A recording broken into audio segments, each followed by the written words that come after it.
Educação à distância, mudando realidades.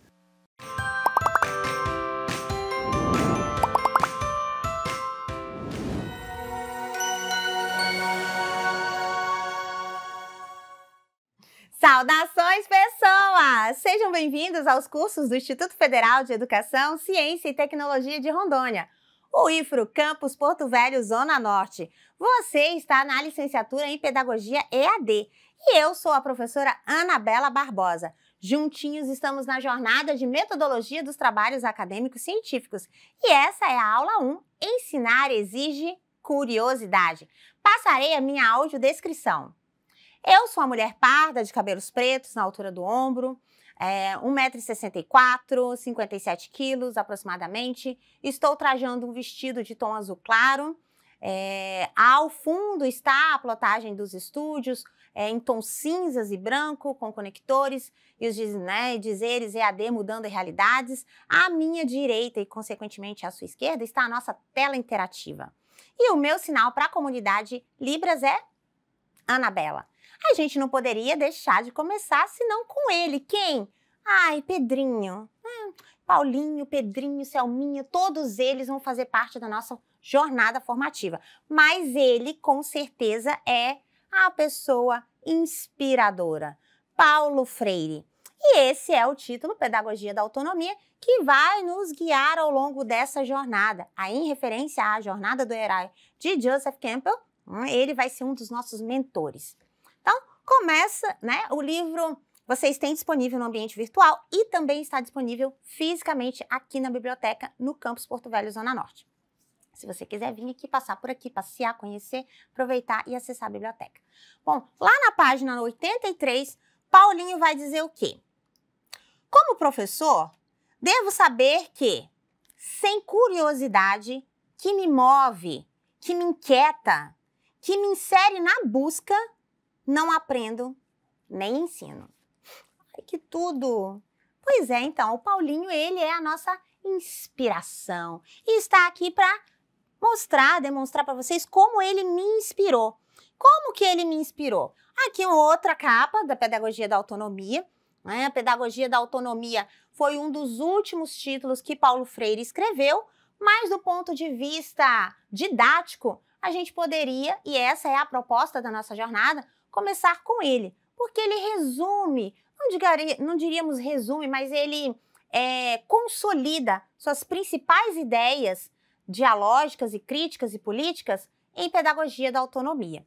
Depois, aliás, o mais traduzido, mais lido é Pedagogia do Oprimido, mas Pedagogia do Oprimido é uma leitura bastante densa, bastante provocativa e que a nossa interpretação exige aí um caminhar um pouquinho mais adiante.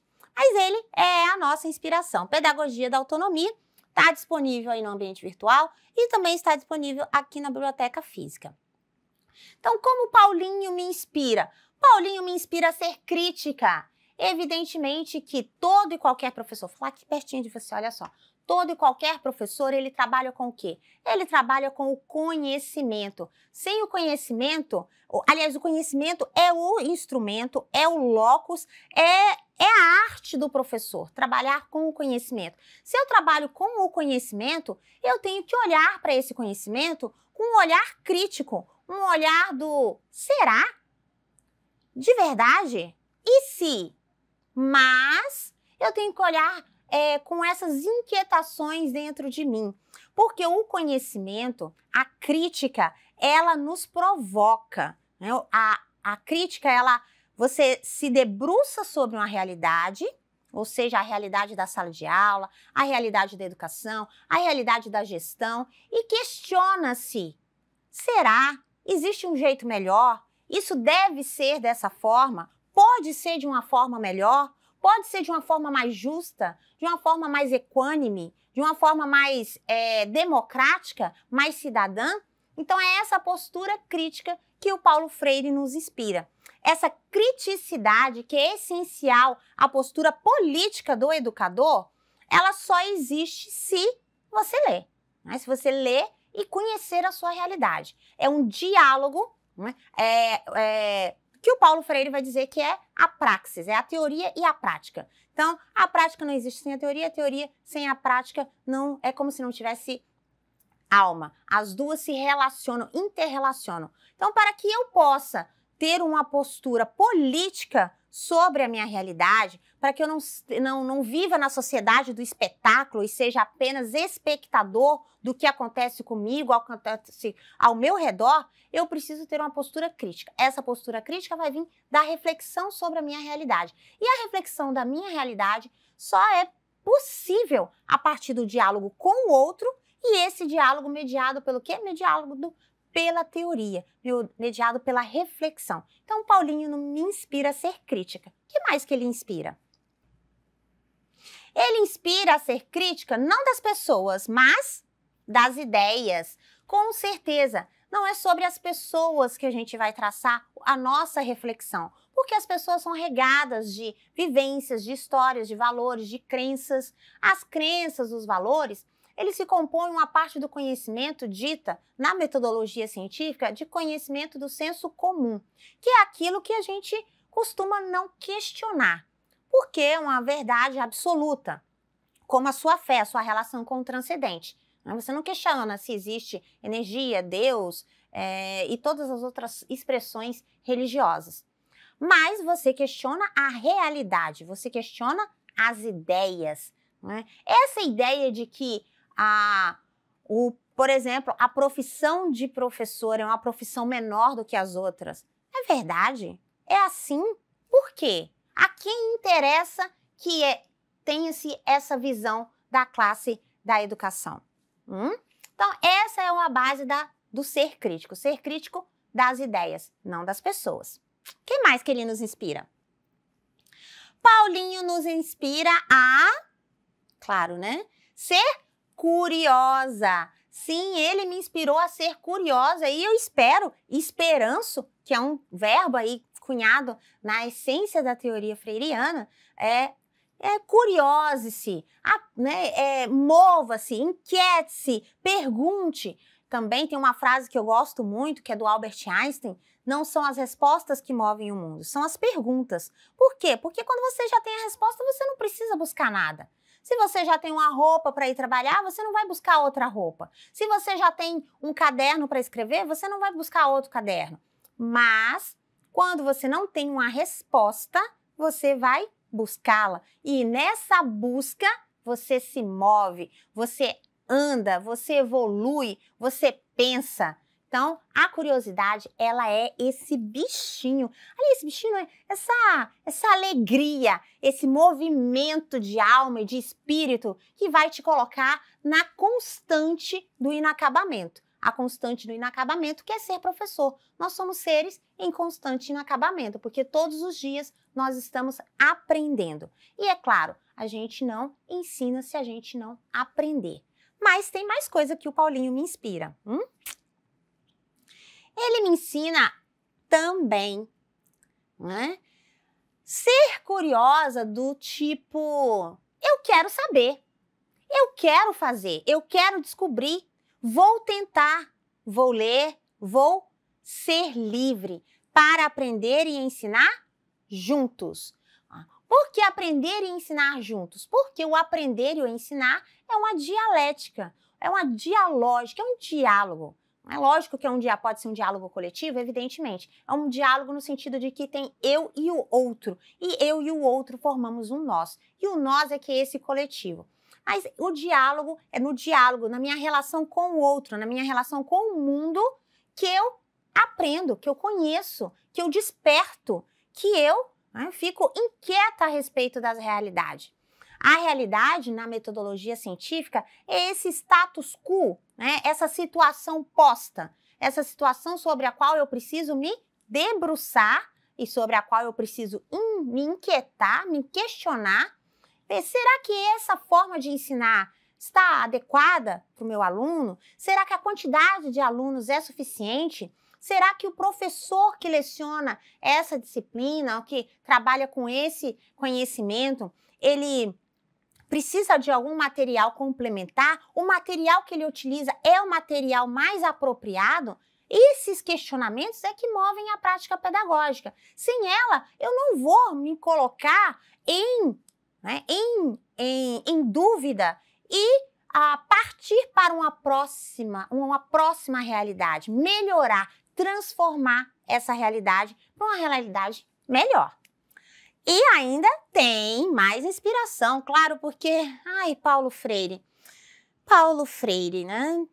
Ele ensina e me inspira que eu sou, né, a ser inacabada. Somos seres em constante inacabamento, como mencionei alhures. Esse inacabamento é a consciência de que jamais estarei pronto, jamais sou suficiente.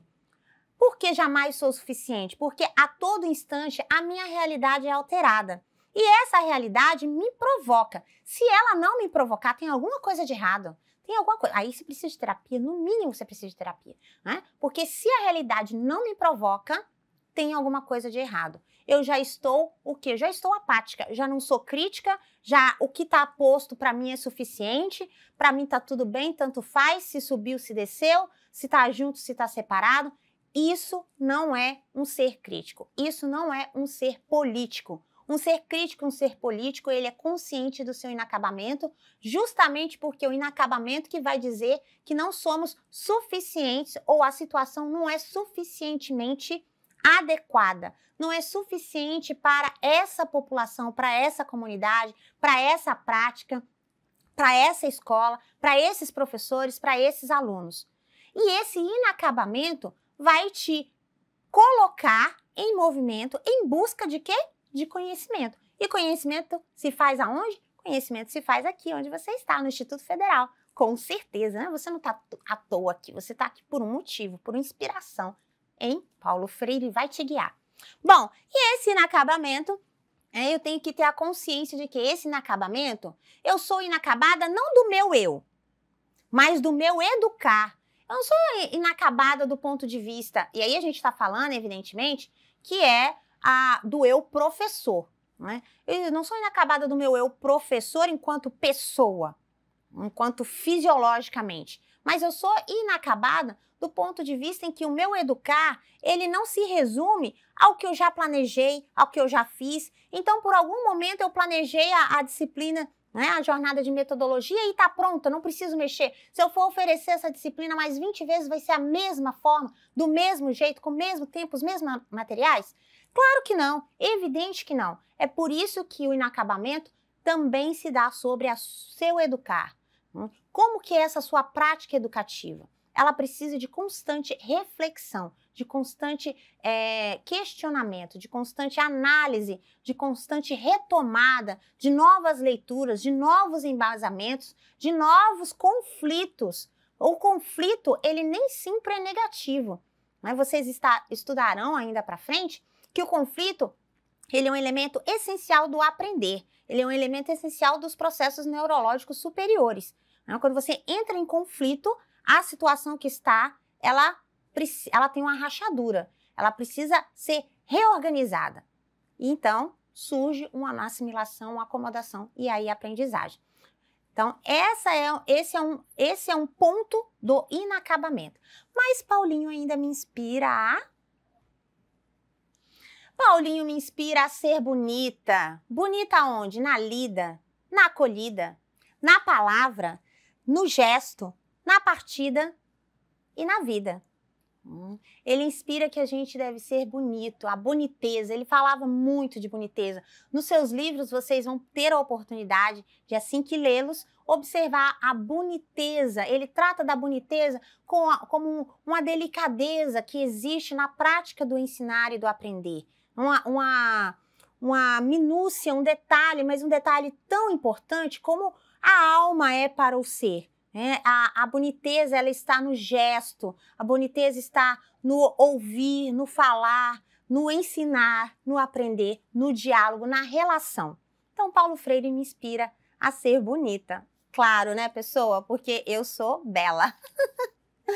E que mais? Bom, Paulinho aí nos inspira a desconstruir. Para além de tudo, aqui a gente já faz uma conexão com o Pedro Demo, e a gente trouxe esse poema lindo, maravilhoso, da Jaine de Santana Feitosa, que foi aluna aqui da pós-graduação do IFRO, e ela trouxe essa linda reflexão nesse poema.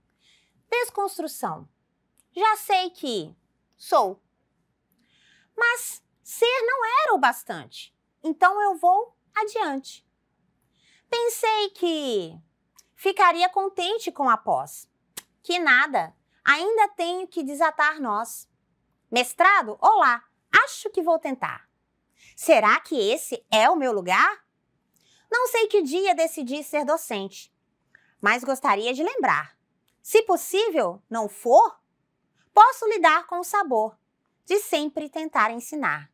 Mas o que sei é que docente sou e disso posso me orgulhar. Ai, que lindo! A inspiração, né? Ai, Paulo Freire inspirou a Jaine e a Jaine se inspirou também em Pedro Demo ao falar de desconstrução e de ser e toda a boniteza que um poema traz para a nossa reflexão. Então, esses são alguns elementos que Paulo Freire me inspira e aí esperançamos que ele inspire vocês também. Então, a curiosidade, ela começa dessa forma, ela começa inspirando, ela começa movimentando, provocando, é quase um flerte com o conhecimento. Aliás, ele é um constante flerte com o conhecimento. Né? Você se enamora, Rubem Alves dizia isso, né? Preciso você estar encantado. Se não se encantou, é porque ainda não sai faísca. E se não sai faísca, você não tem paixão naquilo que faz. Para você ter paixão naquilo que você faz, você tem que se encantar. E falando sobre isso, a gente vai continuar na nossa reflexão aqui sobre a curiosidade. A gente passa aqui para o nosso próximo material, que é um material, todos eles estão disponíveis no ambiente virtual. E aqui a gente... Aí, perfeito. Bom, e aí aqui a gente vai para a nossa... depois dessa inspiração, a gente vai continuar aqui a nossa leitura, né? O que é curiosidade? Lembrando que esse material que está disponível no ambiente é um material interativo, ok? Então, sempre que houver ícones de mais informações ou que tiver aí movimento, ou se você tiver dúvida, você aperta aqui, ó, nesse botãozinho e ele vai dizer, ó, mostrar os elementos iterativos. Então, eu tenho aqui o que é curiosidade. Olha só que interessante. Curiosidade. De acordo com a Wikipedia, vamos começar aí bem simples, né? Uma pesquisa que qualquer pessoa, inclusive as crianças aí de 9 a 10 anos, ou às vezes até menores, já fazem no computador, no celular. Entra e procura lá, né, no seu buscador, e o que é aquilo, o que é, no nosso caso, o que é curiosidade. Então, a conceituação mais simples a gente pode encontrar aí na Wikipedia. Vamos à conceituação. De acordo com a Wikipedia, a curiosidade é a capacidade natural e inata, entre aspas, inquiribilidade, da inquiribilidade. Olha só que palavra bonita, inquiribilidade, que é inquirir, que é perguntar. Evidente pela observação de muitas espécies animais. E no aspecto dos seres vivos, que engendra a exploração, a investigação e o aprendizado. A curiosidade faz parte do instinto humano, pois faz com que um ser explore o universo ao seu redor, compilando novas informações às que já possui. Também se designa, desse modo, qualquer informação pitoresca. O que é informação pitoresca? A informação pitoresca é aquela que você tem de modo comum, sem maior profundidade. Em particular, muitos observadores pensam que a curiosidade é um tipo especial de categoria mais ampla, que é busca da informação. Então, a nossa fonte aí é a Wikipedia, né? E seria isso. Será que a curiosidade é assim, só a busca pela informação? Claro que não, claro que não. A curiosidade é esse movimento, né? Essa inquiribilidade. Ai, que palavra bonita, gente, palavra chique, não é verdade? A inquiribilidade, que é o ato de inquirir, questionar, se perguntar sobre a situação. Então, olha, já sei quem é Paulo Freire. Paulo Freire foi um educador brasileiro. O que ele fez? O que ele escreveu? Sobre o que ele escreveu? Quantos livros que ele escreveu? Do que ele fala em cada livro? Essas perguntas são curiosidade. Eu quero saber. Então, eu querer saber e essa informação que vai se acoplar a uma informação que você já possui é que vai fazendo esse movimento cíclico de construção do conhecimento. Tem mais, né? Como a gente falou, nossa inspiração é ele, Paulinho Freire, no livro Pedagogia da Autonomia. Então, vamos seguir reto toda a vida, que é logo ali. Mais uma vez, retomando, esse material está no ambiente virtual e caso você queira saber onde estão, né, os pontos de acesso, basta você clicar lá no botão de mostrar a interação que você vai saber. Ensinar exige o quê? Ensinar exige produzir conhecimento e está intimamente ligado à curiosidade. Essa curiosidade, esse movimento que provoca perguntas que nos move para a pesquisa. É essa pesquisa que permite interagir e conhecer e ainda possibilita reconstruir a realidade e pretender transformá-la. É claro que quando eu falo de transformação, eu pretendo transformar, porque o ato de transformar envolve mais do que a minha intenção, a minha vontade e a minha ação. Ela envolve mais do que a minha intenção, do que a minha vontade, ela envolve a minha ação. Então, é um movimento complexo, é um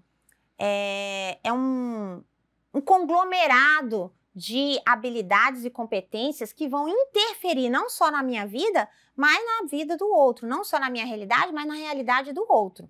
Então, o transformar, ele só chega a acontecer a partir desse processo em que eu me inquieto, eu reflito, eu busco, eu questiono, eu reconstruo e aí, em diálogo com o outro, esse outro partilha desse mesmo interesse, desse mesmo movimento, dessa mesma inquietação e juntos nós agimos para mudar a nossa realidade. Seja a realidade no sentido de eu decidir a estudar, decidir a fazer uma graduação, uma licenciatura, seja essa ação que quando você decide, por exemplo, quando você decidiu a ingressar numa licenciatura, numa graduação, você intencionou, você refletiu, você ponderou e com certeza você dialogou com a sua família, com seus amigos, com seus conhecidos, com seus colegas, e alguém falou, olha, isso é muito bom, né? Por que você não aproveita? Tem um instituto,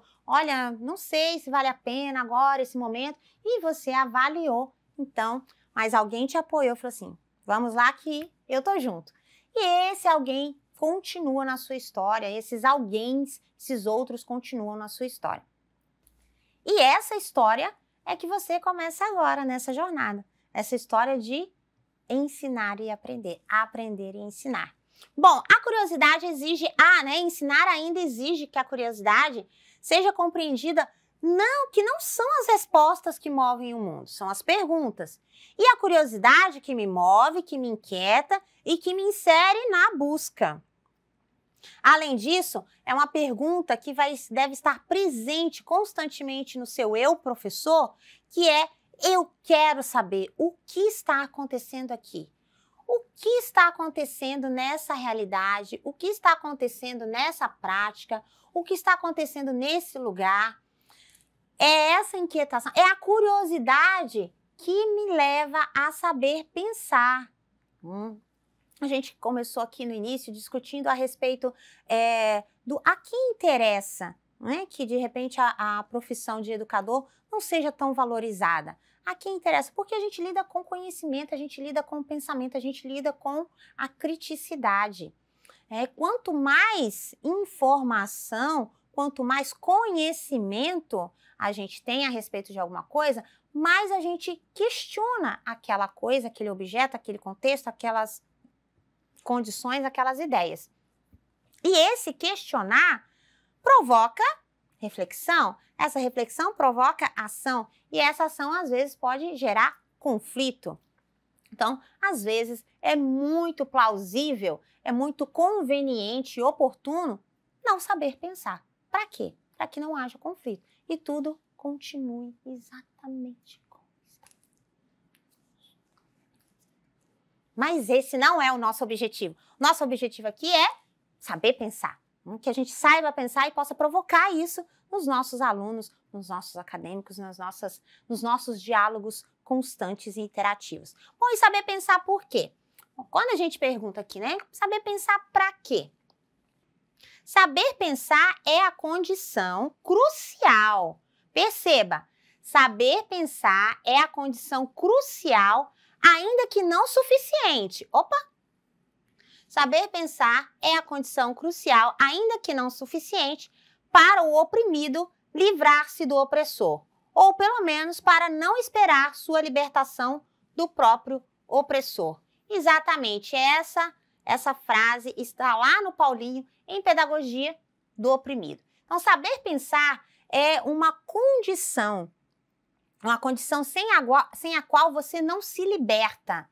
Se libertar do quê, professora? Libertar da situação em que você se está. Então, se você sabe pensar, você se coloca em movimento. Se você se coloca em movimento, você se liberta daquilo que está te prendendo. Quando você está preso, né, que você puxa, que você faz força, o que você acontece? Você se liberta, você se colocou em movimento. Esse se colocar em movimento é um processo de libertação. A gente não está falando do movimento físico, a gente está falando do movimento do lógico, do reflexivo, do pensamento. Né? Você se liberta daquilo que está posto até tal momento, daquela verdade que até então era absoluta. Mas a gente vai descobrir que as verdades são o quê? São provisórias. Então, até ontem, você acreditava que só passava dor de cabeça se você tomasse dipirona. Mas aí, hoje você tomou paracetamol e você viu que também passa dor de cabeça com paracetamol. Ou então, será, né? Alguém foi lá e perguntou, será que é só dipirona que faz aliviar a dor de cabeça? Não terá outro componente, outro elemento químico? Então, é essa curiosidade que faz a gente pensar. E esse pensar nos coloca no movimento de libertação. Além disso, saber pensar serve para quê? Bom, saber pensar é mais ou menos cidadania que sabe pensar. O que é uma cidadania que sabe pensar? É aquela energizada pelo conhecimento crítico e criativo da autoridade do argumento. Não do argumento de autoridade. Percebam aí uma reflexão. Não é preciso agredir, vociferar, exaltar-se, ofender. É preciso argumentar.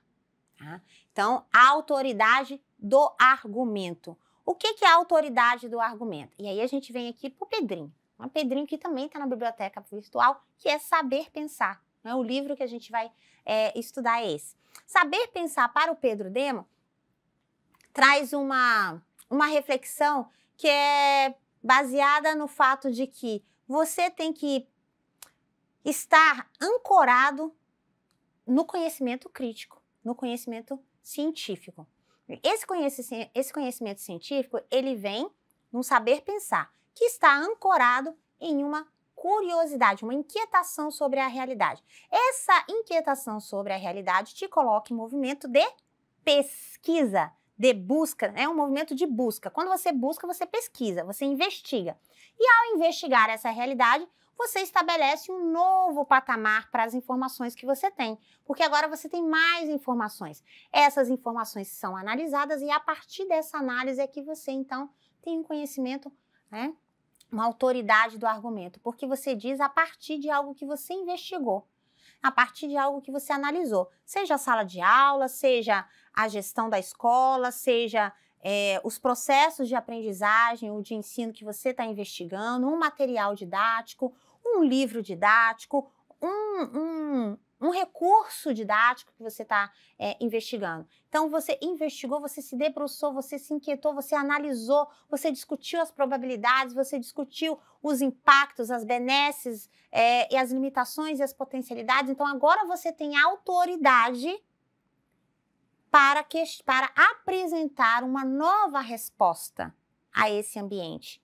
E não que essa resposta seja definitiva. Como a gente está comentando, essa resposta ela vai ser sempre provisória. Porque a curiosidade vai te questionar novamente. Mas esse argumento passa a ter autoridade a partir desse contexto. E esse contexto é o contexto do saber pensar, que começa com a curiosidade. Bom, e ainda a gente tem, né, mais uma inspiração aqui. Por quê? Todo esse processo de analisar a realidade para aí construir, né, novas respostas, a gente entende como o processo, né, que é a construção ou a produção do conhecimento. Há ainda isso não é muito pacífico aí, para falar os termos jurídicos, né, muito pacífico na literatura, entre o conceito construção e produção. Há algumas teorias que são a favor da nomenclatura da construção, outros a partir da produção. Mas construção ou produção do conhecimento do objeto implica o quê? Implica o exercício da curiosidade, que é a capacidade crítica de tomar distância do objeto, de observá-lo, de delimitá-lo, de cindi-lo, de cercar o objeto ou fazer sua aproximação metódica, sua capacidade de comparar, de perguntar. Ai, gente, é lindo, né? Fala a verdade. Nossa, é inspirador esse trecho do Paulo Freire. Né? Olha, a capacidade de tomar distância. Quer dizer, quando que você toma distância de alguma coisa? Você toma distância a partir do momento que você fala, deixa eu ver se isso aqui é assim mesmo. Será que o Paulo Freire está falando a verdade? Eu não acredito em tudo que é posto para mim. Eu não fecho os olhos para tudo que está à minha realidade. Pelo contrário, eu os abro. Eu os abro no sentido de verdade, isso aqui. Né? Esse tomar distância, essa ação ao mesmo tempo essa ação de curiosidade. Quando você se movimenta, quando você se inquieta, você já está tomando distância desse objeto, mas não é uma distância no sentido de você se afasta desse objeto para você não se relacionar com ele. Pelo contrário, é uma tomada de distância no sentido de você se debruçar, mas um olhar com mais atenção sobre esse objeto. Não é um olhar, né? Não é só ver, né? É um olhar, é um se dedicar, na verdade é um olhar nos olhos, né? Não se apaixonar por aquela discussão, por aquele momento, por aquele assunto. Por isso que você toma distância para você analisar. Igual quando você olha no espelho, você coloca uma roupa, você olha no espelho, você não toma uma certa distância. Deixa eu ver, fiquei bonita. Tá bem, caiu bem essa coisa, essa roupa, né? Tá balançando muito, tá curta, né? Tá alta, tá larga. Né? Você toma essa distância para você avaliar se essa realidade de fato é a melhor que está, que me atende, que atende ao meu eu, ao outro, ao nós. Mas vamos seguindo, segue reto toda a vida, que é logo ali. Bom, afinal de contas, né, para que serve a nossa cabeça? Ainda podemos pensar? Adianta pensar? Será? Será que a sua cabeça, a minha cabeça, ainda serve para pensar? Nessa sociedade fluida, efêmera, né, que a informação que foi postada agora já não tem mais importância, né, que o que foi clicado, o que foi curtido, o que arrastou para cima já foi, não importa mais. O que é o saber pensar nesse contexto? Nesse contexto da complexidade, né, de que somos seres multifacetados, nesse contexto que somos constantemente conectados. O que é esse pensar nesse momento? Pensar sobre o quê? Para que serve o pensar? Eu não disse que eu ia trazer as respostas, hein? Pelo contrário, vou trazer as perguntas. E, lógico, já ainda assim, quase chegando ao final, toda essa discussão, ela pode ser aí provocada no sentido de eu quero saber o que está acontecendo aqui. O que está acontecendo aqui? Quando você toma distância do objeto, você inicia um processo de investigação científica. E essa investigação científica acontece como? Em geral, essa investigação são propriamente as pesquisas. E essas pesquisas iniciam com perguntas, que geram o quê? Outras perguntas. E estas, mais perguntas. Portanto, As perguntas é que movem o processo de investigação científica, né? A investigação científica, ela tem toda uma metodologia, e essa metodologia que nós vamos conhecer ao longo da nossa jornada, ela traz elementos bastante específicos, tanto do ponto de vista da qualidade formal da pesquisa, que é elementos de normatização, né? Como que tipo de fonte, que tamanho de fonte, que tipo de papel, quantas páginas, tem que ter número de páginas, tem que ter índice, tem que ter apresentação, introdução, desenvolvimento, conclusão. Todos esses elementos constituem a parte formal da pesquisa, a parte formal que a gente chama basicamente de metodologia. Essa metodologia, e aí nessa metodologia você tem um segundo movimento, que é o movimento da qualidade política da pesquisa. Quando você falar da qualidade política da pesquisa, você vai falar do teor dessa investigação e de qual é o rumo ou o passo a passo que a sua análise vai assumir. A depender dos materiais, dos instrumentos que você escolhe, você tem uma pesquisa mais ou menos crítica, mais ou menos objetiva, mais ou menos subjetiva. Então, objetiva no sentido de só trata dados. Subjetiva no sentido de que coloca minhas opiniões, o ponto de vista. Subjetiva, objetiva, então quantitativa, quando eu tenho muitos números, quando eu tenho muitos dados estatísticos. Qualitativa, quando eu vou falar muito de elementos que são subjetivos, em que eu vou discutir posições. E para a construção desses dados, existem vários instrumentos, por exemplo, a entrevista, o questionário, o formulário, o estudo de caso, que são nomenclaturas que vocês vão aí se apropriar ao longo da sua jornada durante o curso. Então, durante o curso de licenciatura, vocês vão se aprofundar, durante o curso de graduação, durante o curso que você estiver aqui no Instituto Federal, você vai se aprofundar em quais são os pormenores dos procedimentos metodológicos, como que se organiza esse processo de investigação. Mas, em qualquer instância, ele vai começar com as perguntas. Em qualquer instância, ele vai estar mediado pelas perguntas. E, ao final, ele não acaba se ele não acabar com uma pergunta. Porque se ele acabar sem pergunta, é porque ele não acabou. É porque a investigação não foi suficiente. Está precisando de mais reflexão. Ok? E aí, a gente ainda tem mais coisa aqui, porque não acabou. Sim, aqui a gente já viu tudo. Vamos lá, então. E como que essa curiosidade ela se desenvolve na pesquisa? A curiosidade, ela é um diálogo, né? Talvez a gente possa, se fizer aí uma junção, a gente pode dizer que ela é um diálogo. Por quê? Ela é um diálogo porque ela precisa de um participante. Esse participante precisa ser, ter alguém que participa desse processo. Ela precisa de observador. A pessoa que está nesse processo de curiosidade, de diálogo, ele tem que observar, tem que tomar distância. Então, ele tem que ter um novo olhar. Essa pessoa também precisa ser um interrogador. O que está acontecendo aqui? Além disso, ela precisa dessa interação.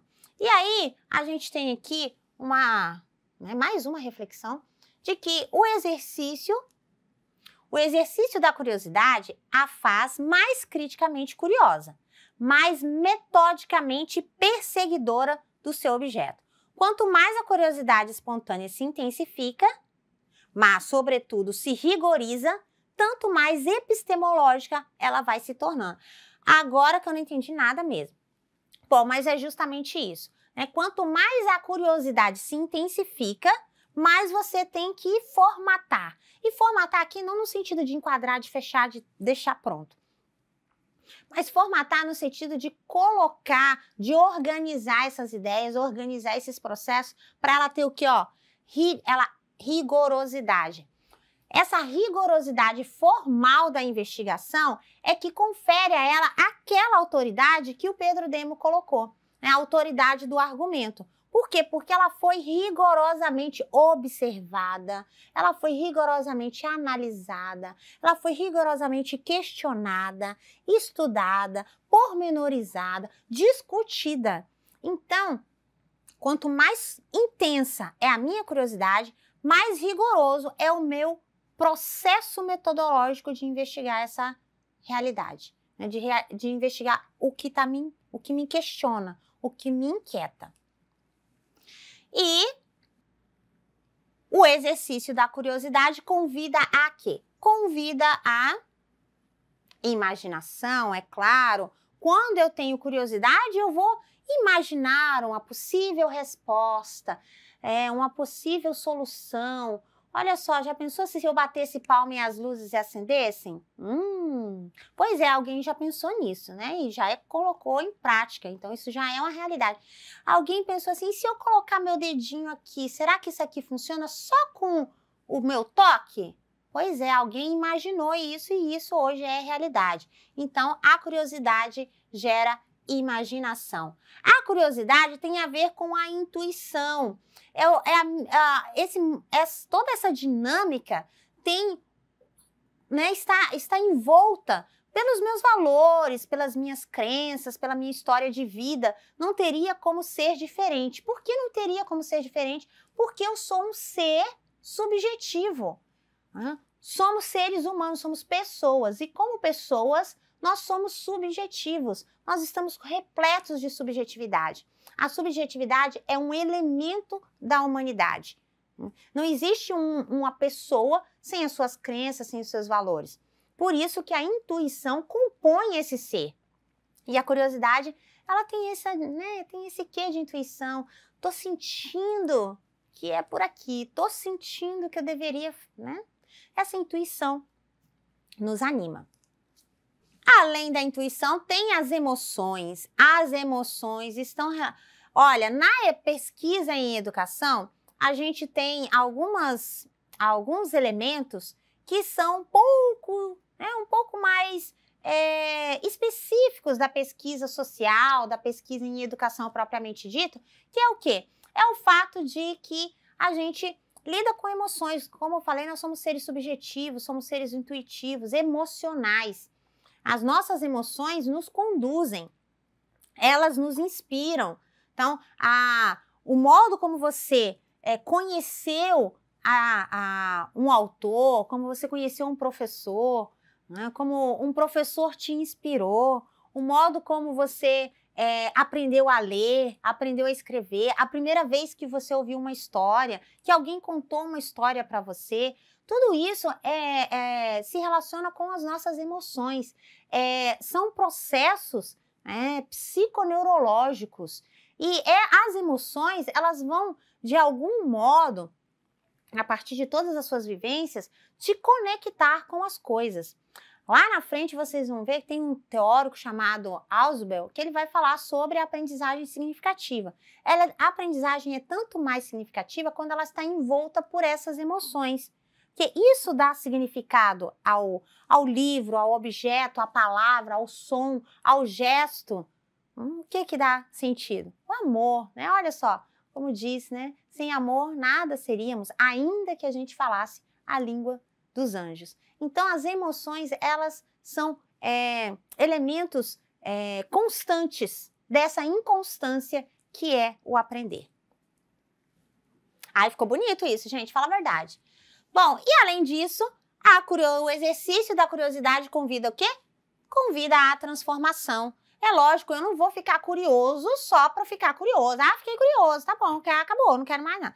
Não, vou ficar curioso, vou investigar e vou mudar. Vou tentar transformar a situação aqui, a realidade. Não, olha, fiquei curioso, não gostei de como isso foi feito. Deixa eu pensar uma outra coisa. Então, depois que eu me imaginei, depois que eu me emocionei, depois que eu me inquietei, eu mudei. Esse é um dos maiores objetivos do movimento da pesquisa científica, transformar a realidade.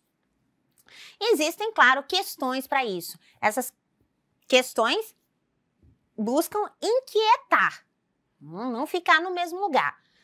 Tenho tempo. Qual que é o tempo da minha curiosidade? Gente, a todo instante. Não tem um momento para você, olha, agora eu vou ser curioso. Não. A curiosidade, ela vai ser constantemente estimulada a partir do momento que você lê, que você conversa, que você dialoga, que você olha. E qual é a ética sobre esse processo? A ética é que ela tem que ser pelo diálogo. Não existe nenhum processo mais equânime do que aquele em que haja diálogo, em que eu ouço e falo, em que eu falo e ouço. Né? As partes envolvidas, aí eu falo diálogo, mas não é necessariamente entre duas pessoas, né? Mas o diálogo entre os seres, entre as pessoas. Então, tem que haver esse diálogo, um ouvir e um falar, um escutar e um proclamar, um acalmar e um agir, uma teoria e uma prática. Então, essa dinâmica, ela é o ponto ético da pesquisa e da curiosidade, né? E da produção do conhecimento. Eu tenho que produzir o conhecimento não só para mim. Para que você vai produzir conhecimento? Eu vou produzir conhecimento para mim, vou colocar na gaveta, vou guardar, vou colocar na minha bolsa, vou sair por aí, pronto. Não, vou produzir conhecimento para quê? Para provocar outras pessoas a transformarem as suas realidades também, para melhorar a realidade, né? Para tornar algo mais justo, mais igualitário, mais democrático, mais cidadão, né? Então, esse é o objetivo final de produzir conhecimento, provocar transformação, não é guardar. Se guardar, então você não é curioso, né? Você ainda não é curioso. Ainda. E seguindo reto toda a vida, a gente tem que...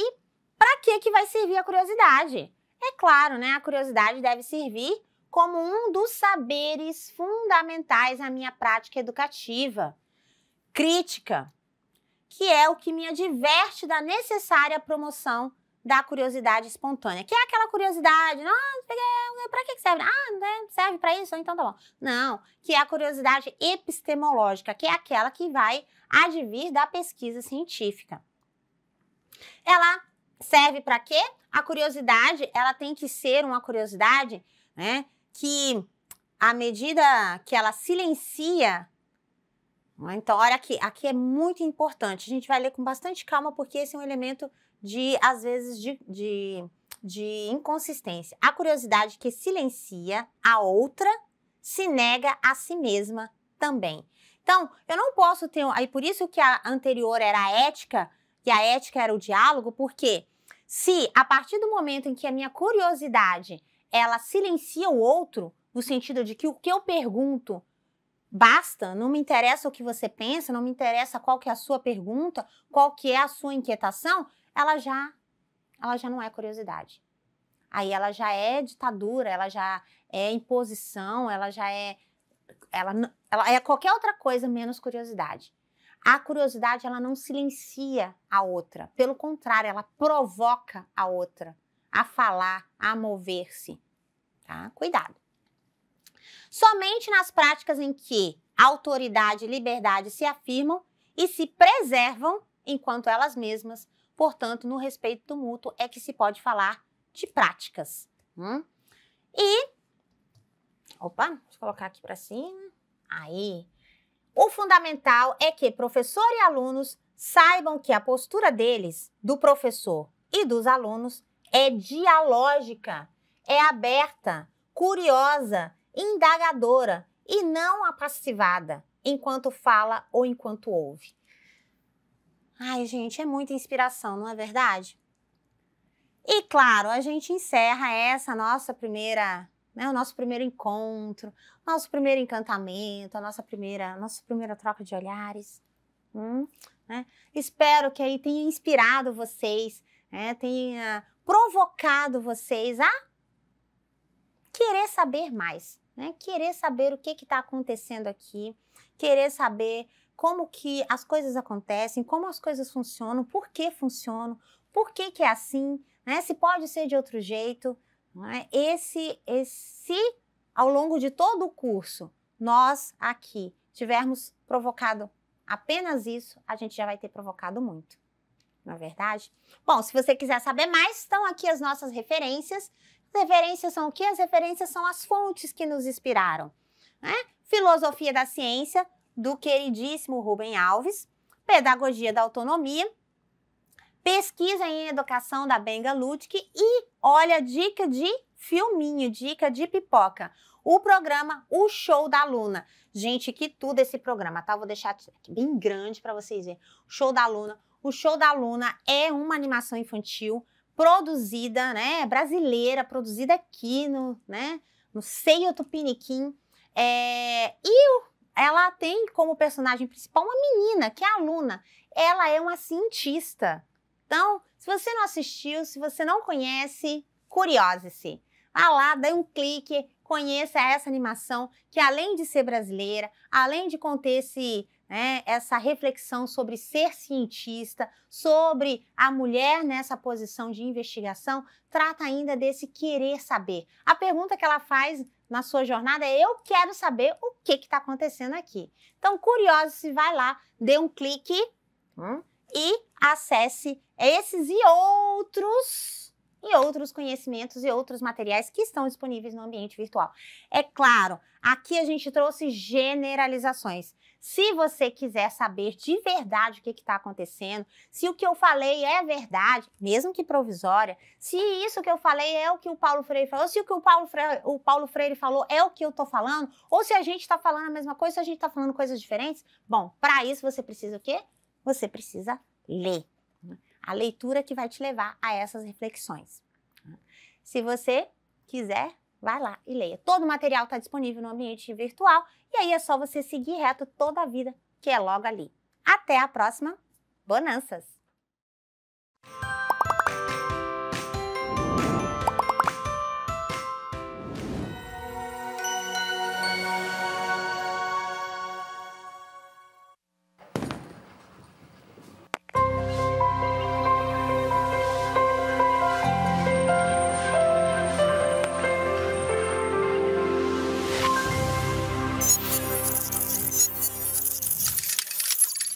Educação à distância, mudando realidades.